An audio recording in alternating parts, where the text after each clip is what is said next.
What's up, core reporters, and welcome back to my channel. It's time for a recap of what went down on last week's episode of Teen Mom Next Chapter. Per usual, I watched the show using Philo, and I've got a link in the description box down below that you can use to go ahead and sign up for your own free account. We are celebrating 16 years of the show. Holy crap, where does the time go? And so MTV decided to bring the cast that started it all over to New York City for the big occasion.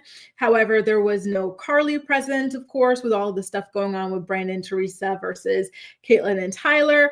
And Amber wasn't present either. And for Amber's case, it was because Leah doesn't like being around her. So the network chose Leah over Amber. I did do a separate video about this a couple months ago, right?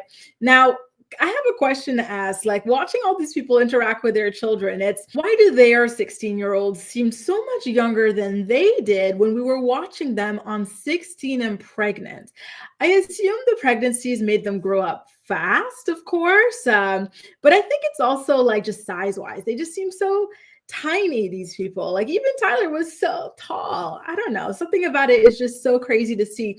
But I think the other thing is we were really young when we were watching 16 and Pregnant, right? Like I'm about the same age as these people, a couple of years younger.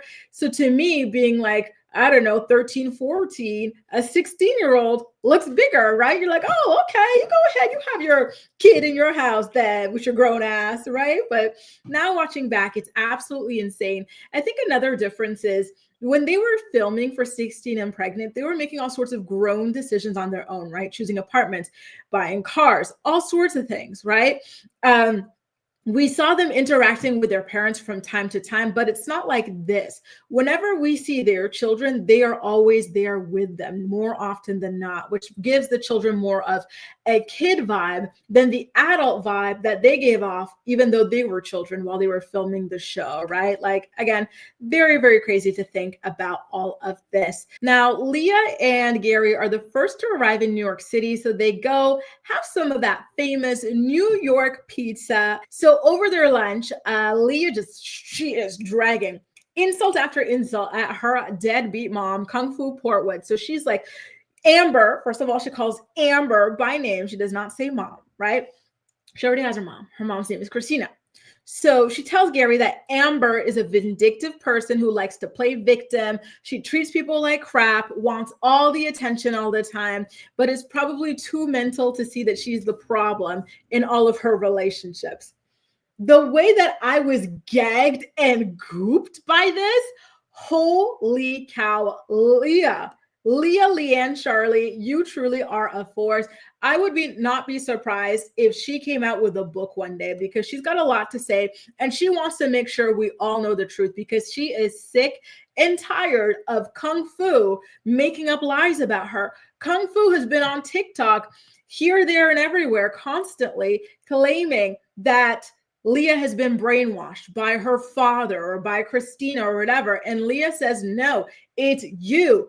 Dealing with you is the reason why I don't like you. It's not because of anything else. In fact, my father had been pushing me to have a relationship with you against my wishes, and he's finally listening to me. And I'm proud of her for being strong enough to speak out, tell her truth. And I'm glad that Gary didn't shut it down either. You know, I imagine that he probably wanted to because he knew Amber. He knows Amber and her temperament. And like, you know, even if she's dealing with a child, she doesn't care. She'll go in, right?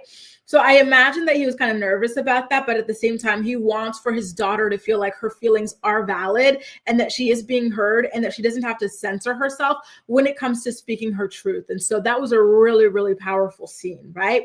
Now, Macy and Caitlyn, they get into town and they decide to discuss life over a fireball on ice. So I just know this conversation is going to be heavy, child.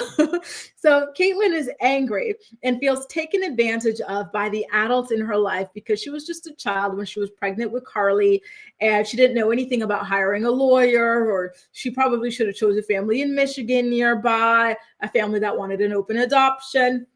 Y'all know I'm really sympathetic to Caitlyn and Tyler and all of the complicating feelings that they're managing surrounding the adoption of their daughter, Carly. And I do agree that they were kind of taken advantage of. I think it should be mandatory, especially when, people are children like them.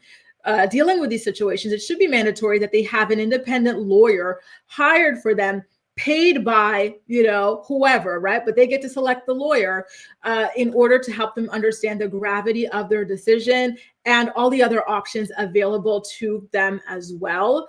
And again, just imagine, look at the kids, right? These kids are the same age that those two were when they made such a big decision at the behest of the adults around them. Of course, their parents were fighting against it, but these are people that were beating each other up at home. They were smoking crack in the house, all sorts of things, right? So at least they were mature enough and wanted better for their child, that they didn't leave Carly with them or bring her home. However, they didn't know that there were other options out there available to them, grants and whatnot for low-income people to be able to raise their own children. And so, yes, I definitely do feel for them. However, there are some things that she mentioned there that do not really correspond with what it is that she said in the book. For example, she wishes that she chose a family in Michigan. And she wishes that she chose a family that always wanted an open adoption. However, here's the thing. She and Tyler did not want an open adoption, not until they held Carly. They didn't even want to hold Carly, right?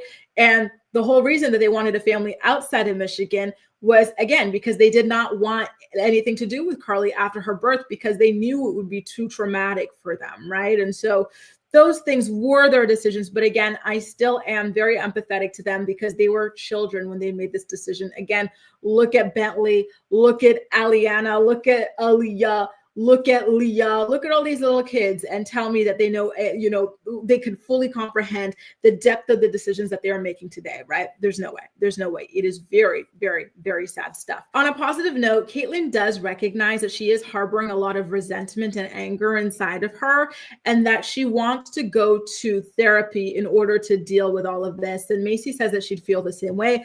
And again, I personally would as well. It's really sad that people that young were forced to make such a huge decision and not given all of the equipment, all of the resources that they could have been given in order to make the most informed decision for themselves now, right? Meanwhile, Leah and her twins finally get to join everybody. They were late because it was snowing over there in West Virginia. And they actually get to join this cast, the cast of the original 16 and Pregnant and Teen Mom OG, because Leah's children are actually born in that same year. So that was really cool.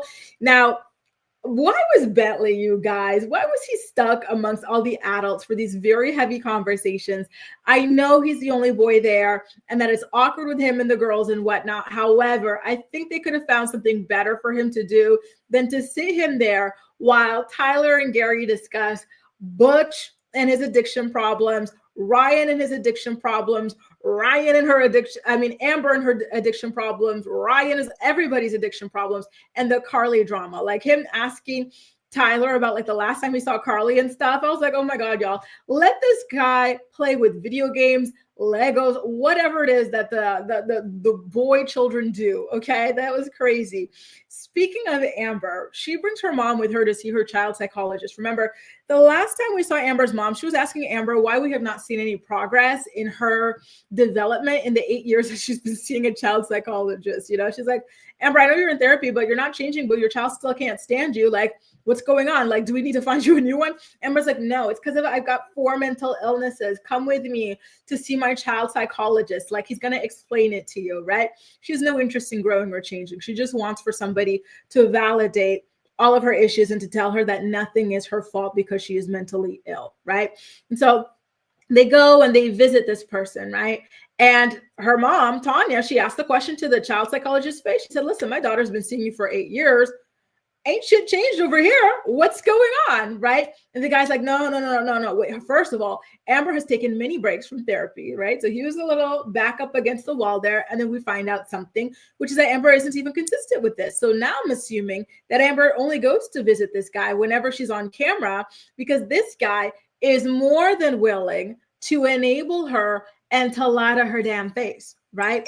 And so that was kind of telling to see that on the show and whatnot. So why would she be? Anyway, listen, all these breaks and whatnot. How many breaks and for how long? I wonder, right? And so then her mom calls her out for the social media meltdowns that caused the most latest rift in her relationship with Leah. And Amber per usual, blames it on her mental illness. She's like, no, this is a symptom of bipolar and like borderline personality, right? Tell her child psychologist, tell her I pay you extra for this, don't I?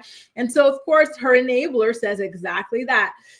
Amber yelling and screaming about her child, disparaging her child on social media is typical of people with what were people with bipolar and borderline doing before social media then, and why is that it's not every, it's crazy. The idea that if you're bipolar or if you're borderline, these are the things that you do and everybody has to just accept it and whatnot is, I don't know. I don't love it, to be honest with you guys. I don't know, right? I still think that Leah is well within her right to put up her boundaries. And I think that this psychologist person of hers should be giving her different tools, right? Because she's not obligated to be on social media. The guy should be telling her, listen, this is what you are doing. Okay, maybe your mental illness is making you want to get validation from the outside world. However, that needs to stop because the most important person is your daughter.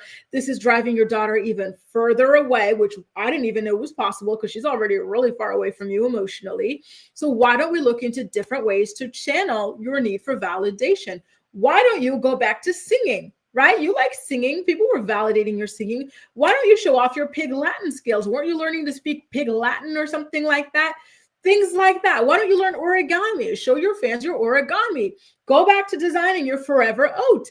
Things like that, right? She doesn't have to rant about her daughter to get validation from the outside world. And she also doesn't have to use social media, right? She could participate in local talent shows. Or what do you call it when people seeing at open mics? She could do open mics, right? Like her poetry or whatever it is.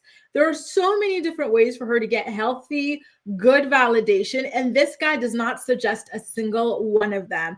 I'm sorry, but this guy is looking like a total quack. Her social media antics are destroying the little that is left of the possibility of her having a relationship with her daughter. And he is still excusing her behavior like she has the right to do it. She does have the right. She can do whatever she wants, but it's destructive, right? And I think that a better psychologist would have told her that, and redirected her energy and her anger and all of that. And the gag of this interview or this meeting or whatever is that Amber had the nerve to tell her therapist or her mom that she felt abandoned by her mom because her mom was out working 12-hour shifts.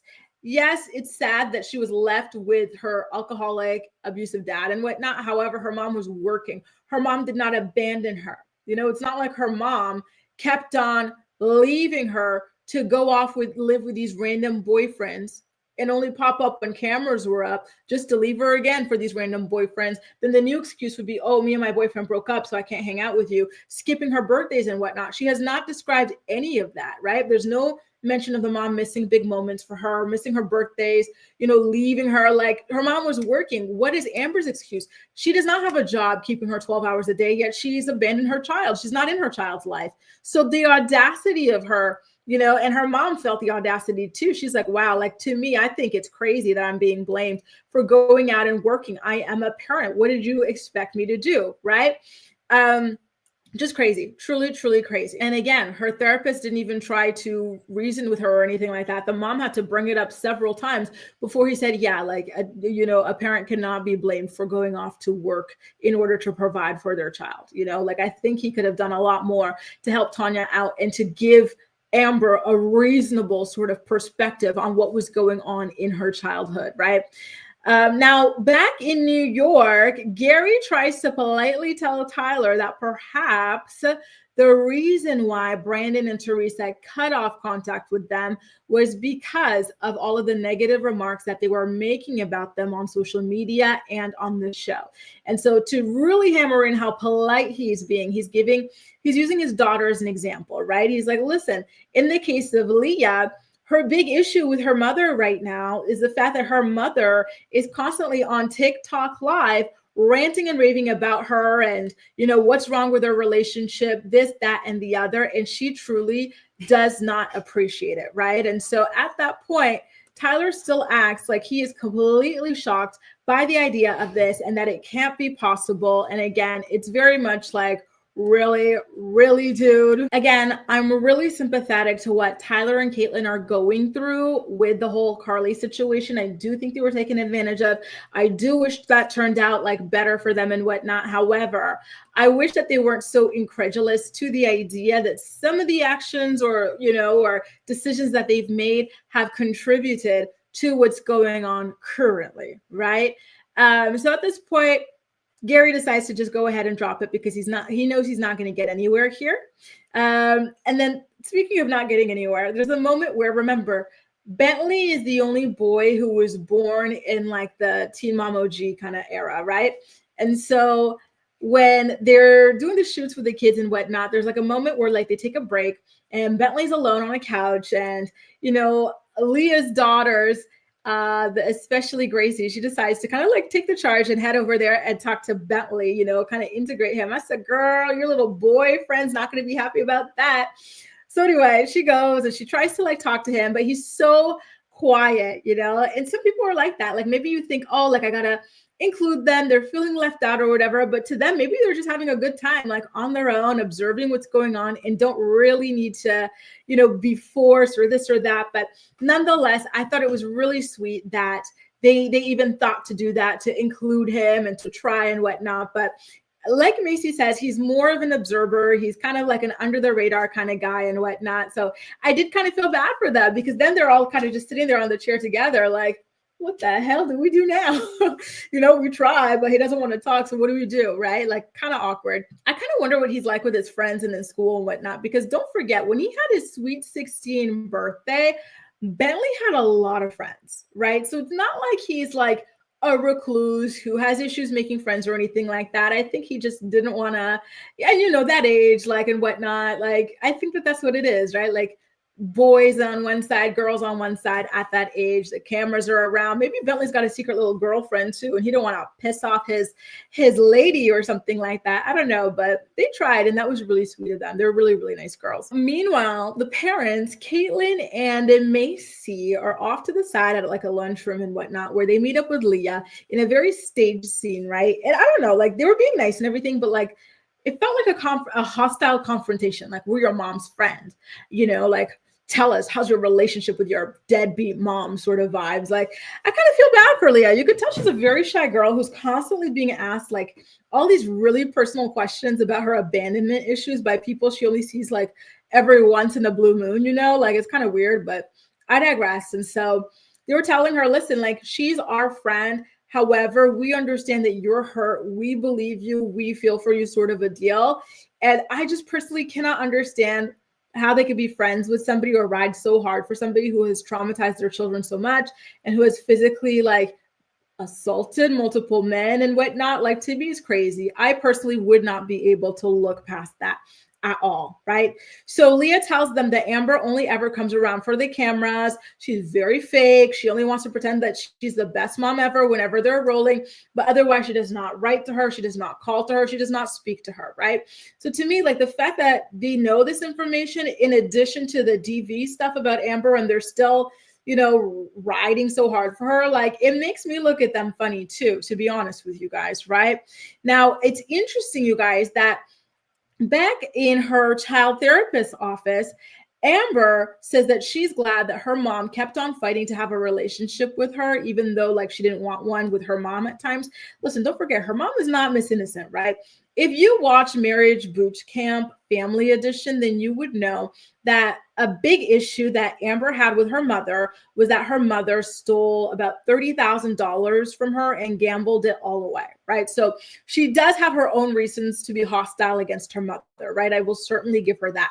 But she says that her mom always kept making an effort and this and that to better their relationship. And then she kind of says that she's waiting for Leah to do that with their relationship. I said, stop. You are the mom. This is similar to the birthday card that you wrote for your daughter, where you make yourself the victim and you act like she has to be the one to come and mend this relationship and whatnot. And that's not the way it is supposed to happen. Stop it. I see why Leah cannot stand you. Anyway, you guys, that was just a read on what I thought about the most recent episode of Teen Mom Next Chapter. Per usual, I want to know what you have to say. And by the way, I did watch it using Philo. I've got a link in the description box that you can use to go ahead and sign up for your own account to get to watching as well. You can sign up for a free account, by the way, on Philo. Let me know what you think in the comment section down below. And as usual, we'll chat. That's all for now. Thank you so much for watching, and I'll see you next time. Bye, guys.